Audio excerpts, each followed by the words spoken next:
Une vérité troublante qui traverse tout son être. L'encre coule de sa plume, besoin de dégager cette amertume. Un trou noir dans sa mémoire. Elle croit qu'elle était bel et bien dans une évasion qui durait une éternité. Elle était en évasion d'elle-même et à ce moment même, elle tient à se faire connaissance. Un peu déçue, oui, mais elle assume, chose que les autres n'oseront pas avouer. Maintenant, vous savez quoi? Maintenant, il y a un avant et un après. De quoi? Cherchez pas trop à savoir, mais dites-moi. Le silence est-il signe d'impuissance? Et ces mots coincés dans la gorge forment-ils un type de suicide? Une attente éternelle, un calme absolu, un sujet tabou, une tragédie humaine. Maintenant, revenons à elle. Elle cherchait pas à paraître artiste, mais l'idée de mener une vie artistique lui tenait à cœur. Elle adorait tout ce qui donnait une vie à sa vie et qui lui permettait d'échapper de cette maudite réalité.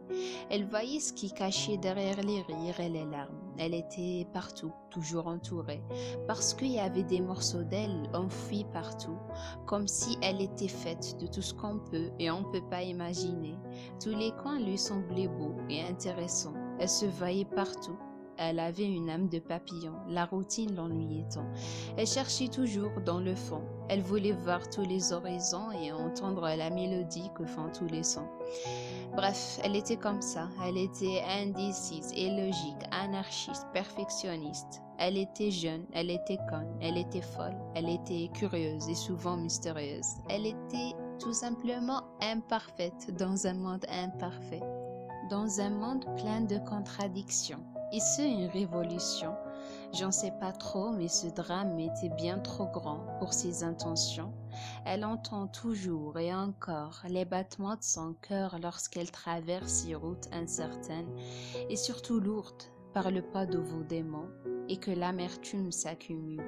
Mais au fin fond d'elle, là où la lumière réside, elle cherche à trouver un sens à tout ça, à recommencer le combat, à inventer la lune, à éliminer tous les chemins qui ne mènent à rien, à ignorer l'ignorance, l'indifférence, l'insouciance, à ouvrir de nouveaux yeux et à se retrouver enfin avec ses rêves d'enfance.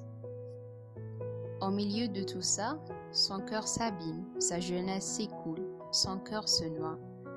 Mais elle continue. Elle se refabrique, elle crie vengeance, car elle refuse de voir la paix mourir. Elle garde les yeux bien ouverts, car elle sait que l'ennemi vient de l'intérieur.